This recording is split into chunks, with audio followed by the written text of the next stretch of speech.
Good afternoon, everybody, and welcome back to Mod Driven. Today, we're going to be putting a cold air intake on the Honda Civic. What I've got here is from AEM Induction Systems, and here's all the parts and stuff that come with it. You get a box, heat shield really, all the hardware and stuff, coupling, some molding, the filter, and the short intake tube, as well as directions. And they did provide a dyno output here. It's supposed to increase horsepower by, looks like 7, nothing outstanding, and also torque as well. They do provide a couple stickers and some kind of license plate frame. I don't know. So we're going to follow the directions specifically. We're going to run through and get this thing installed. It's going to replace the intake that's in the system right here. The good thing about this, intakes, you can put them back in if you don't like it for some reason. Maybe you're going to sell the car, whatever, who knows. Now, first step is to go ahead and remove this shroud across the front. It's got about 18 million little push pins in it. Actually, not that many. I think there's 8, maybe 10. They just pull up from the center and then pull out. And then this piece comes off to expose a couple of pieces of hardware under here that you have to remove.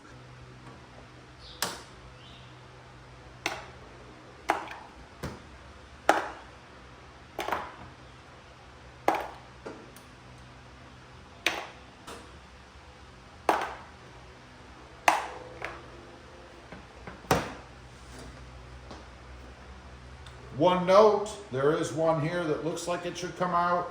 It does not need to come out. There are actually 8 of them that you have to take out. Before we get too far into the process, it does say to remove the negative terminal on the battery. So this takes a 10mm socket. Next up, the 2 push clips that secure the airbox to the frame here. Same procedure as, oops, I just broke that one. Wow, that was very brittle. Fortunately, we're not going to be reusing these, so, wow. Well, those are garbage. If I ever did want to reuse them, I guess I would have to buy new ones. Let's see about the other one. They're just gonna crack right off of there. Wow, these things are garbage. They just break. And they are designed to come off this way, by the way. But, as I mentioned, we are not reusing these, so not a big deal, but man, that's garbage. Well, I guess we'll break the other one off and then maybe see about pulling this out the right way, which would have been to remove it from underneath. Let's see what happens. My guess is it's just gonna break.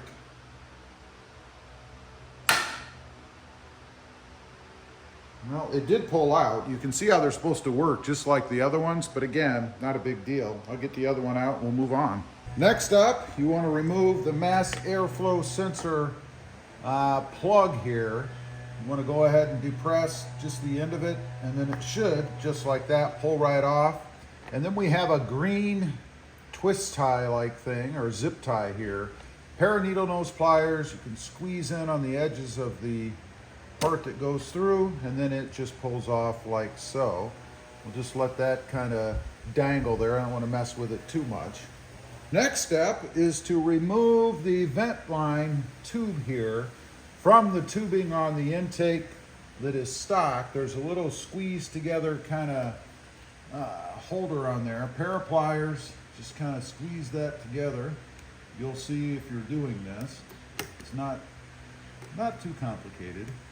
Okay, I don't mind telling you, getting that clamp, I actually had to cut the clamp off because there is a little arm right here that's in the way. It won't let it slide up far enough to release pressure from the hose that's on there. So I did actually destroy it. We don't reuse it, so it's not a big deal. Next up, we need to loosen the top cover of the airbox. That's just these 2 little prongs right here. Kind of separate it like so. And then there is a Phillips head screwdriver right back there on the clamp. It is located right back there, right there. You can see that Phillips head screw. That loosens the clamp. That will enable us to remove the whole top cover assembly from the throttle body. Pretty simple. All right, little tip for you. If that is difficult to get off of the throttle body, by that I mean the top of the air intake box, you don't have the clamp loose enough. How do I know? Because I didn't. You're going to loosen it more than you think you should have to, and then it will pull right off. Next up, there are two screws. They're silver in color, one there and one there. You need a 10 millimeter long, and I mean long, socket to be able to get that off.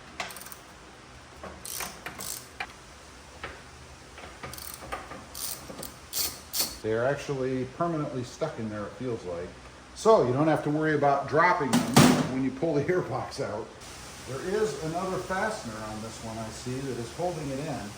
And that's right over here on the left. It's kind of a, it's like a rubber piece over one of these flanged ends, if you will. So you have to overcome that when you pull it out. So I'm gonna maybe see if I can't use my pry tool rather than just putting brute force against it. See if I can't pry that up rather than just manhandling it, which is usually what I would do, but not today. Okay, it wants to come out. It's almost out. I think it's out enough. So we should be able to pull this out, in theory. There we go. And what I was talking about is right here. You see this grommeted area? It fits over this little nub right down here, so you have to overcome that. So a little pry tool makes it pretty simple. It tells you to remove this grommet. This is the grommet that fit over this nub up here, because we're going to reuse this. It's going to go on the new shield that we're going to drop in. So we need to go ahead and pull this out.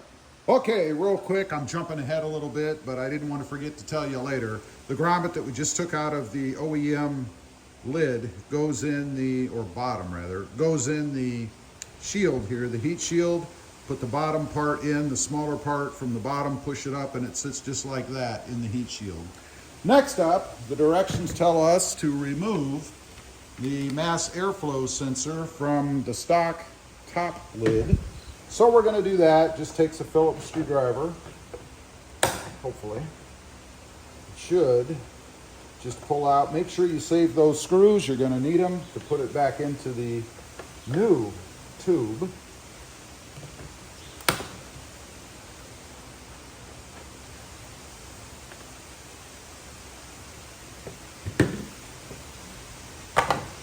There you go, pulls out just like so. You will want to pay attention when you put it back in that you have the airflow going the right way. We're going to set this aside just to make sure these little parts don't get damaged. Okay, that concludes removal of the stock unit. Everything is done. Next up, you've got to put these little rubber pieces, these little, I guess they're vibration pieces, I don't know what you call them. But there's two different styles. There's one that has two threaded ends because a nut is going to go on one, and one that a screw goes down into. The one that the screw goes down into goes forward, or towards the rear, I should say, of the vehicle. So this one is going to go in the back threaded slot from where we removed the bolts that were holding down the original air intake. So screw those in. And I'm just hand tightening these. The other one, and it doesn't look like it matters which way you put it in, goes in the front. Next up, you want to go ahead and put one end of the clamp tightened down on the throttle body. This is an 8 millimeter nut, or end I should say. They tell you to tighten it to 30 inch-pounds, I guess. I don't have a torque wrench, so I'm just going to tighten it to what I think is right. We're going to go that way. You do have to put the other clamp on, but I wouldn't do that just yet. It just gives you more to have to mess with while you're trying to tighten this down. So, pretty simple once you figure out where to lay your tool. Go ahead, slip it on. Before putting that clamp on, the directions down there tell you to go ahead and put the mass airflow sensor in. Again, you want to pay attention to where the arrow goes. I don't think you can put it in wrong, it won't fit. But you want the arrow pointing towards the nub on the end here, or towards the inside of the car. So we're going to use the screws taken out previously and go ahead and tighten this on. I did go ahead and put the other clamp on. You can see right up in there, it's just loosely on. Next up is to mount this hose, which is going to connect the vacuum line here to the tube. Now, I'm going to kind of finagle with this a little bit. They tell you it may be necessary to trim this down to 1.5 inches. I say absolutely. This is way too long. There's simply not enough room unless you really jam it in there. But I don't want to go too short. So I'm going to finagle with it a little bit. You want a clamp on each end, a clamp here, and a clamp against the vacuum line itself. So we'll put those on once we get this cut to the length that we want it. I've got the hose on there, and it is 1.5 inches, and it's going to be I think a struggle to get it on there anyway. But we've got both clamps on. Obviously I have to slide the vacuum hose into here and then somehow hold this while I'm doing that. I need like 8 sets of hands, I think. But we're going to get it put in. This also has to go in that coupling, by the way, on the throttle body. Before we try to tackle the tubing, we're supposed to put this trim around the edge of the heat shield. Work it around the edge. Okay. Easier said than done. Never done one of these before, so I'm not overly familiar with. It's like it snaps on there. Not really, but it gives you that.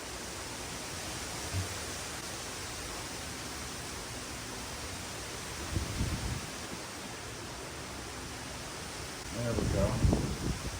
All right, we've got the tubing or the edge work all the way around. As you can see, it does go around the hole here. I've seen a few people do this and they actually leave this off. I don't know why. Maybe there's a reason. You do have quite a bit left, probably about 2 feet, so you have plenty of tubing. Next up, we're supposed to install the heat shield.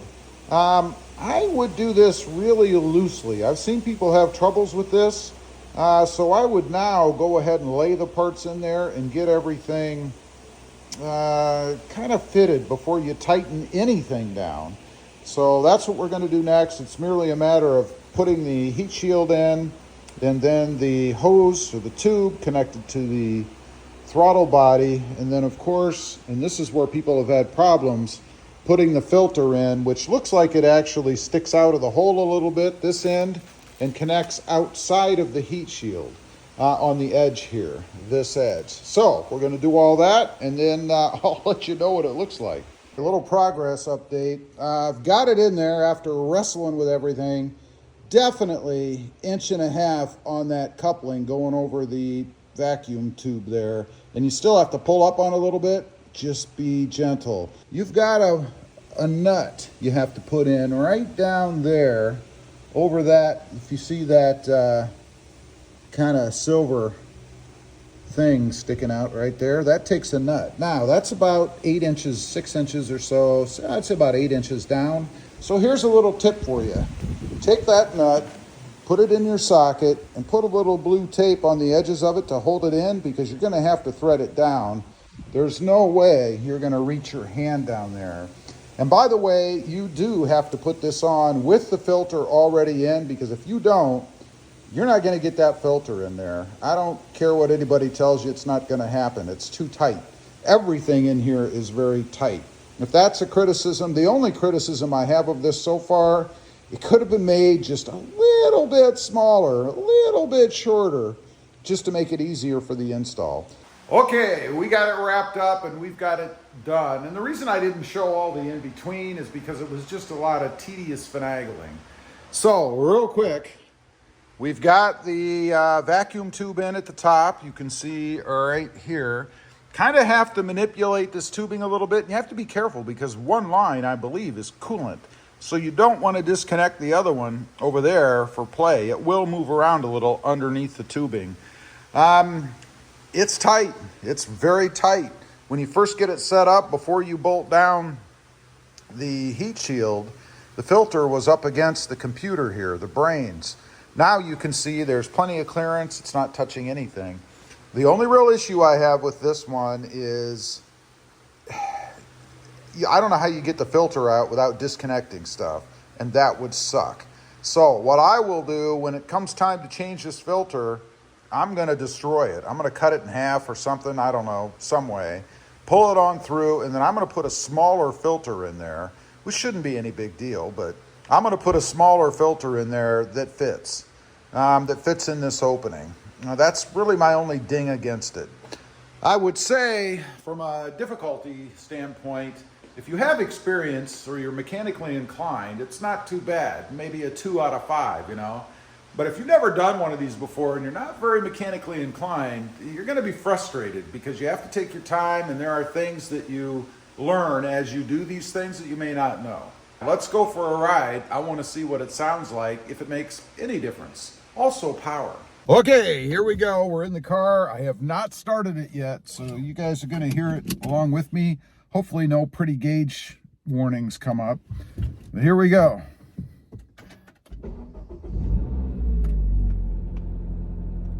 Didn't really hear anything different as far as sound goes, so I'm not real surprised about that. It says drive carefully, systems initializing. That's probably because I had the battery disconnected, I'm guessing. We'll find out once we get going. Looks like everything in the car is lit up right now. Probably, hopefully, because everything is initializing. One quick thing I forgot. You're supposed to start the vehicle and let it sit in idle for 3 minutes. So I'm gonna do that now. Okay, all of the lights on the dash went away. Took about 4 to 5 minutes or something like that for it to reinitialize. So all good, no weird lights, no check engine lights. I've pulled over because I want to take off from a stop, let you guys hear it. Let's see if it makes any difference.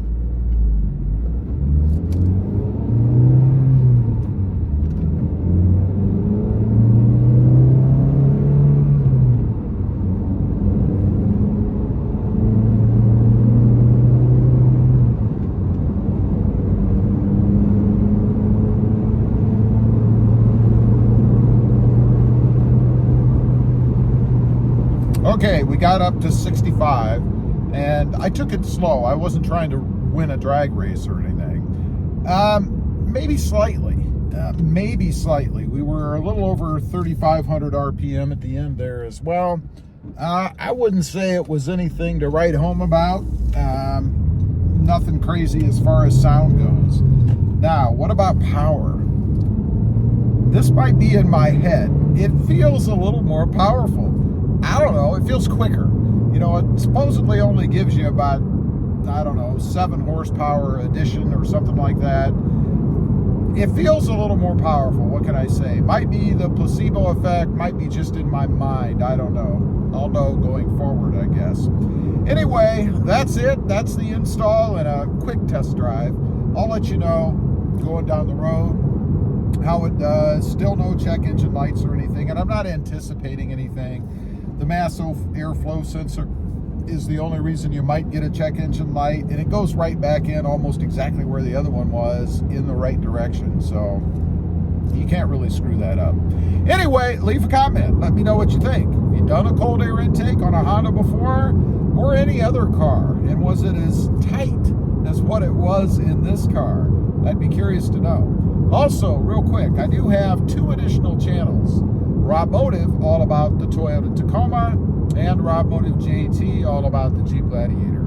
Check them out, and if you're interested, why not subscribe? And while you're at it, smash the subscribe button here too. Thanks for watching. Stay safe out there. Bye.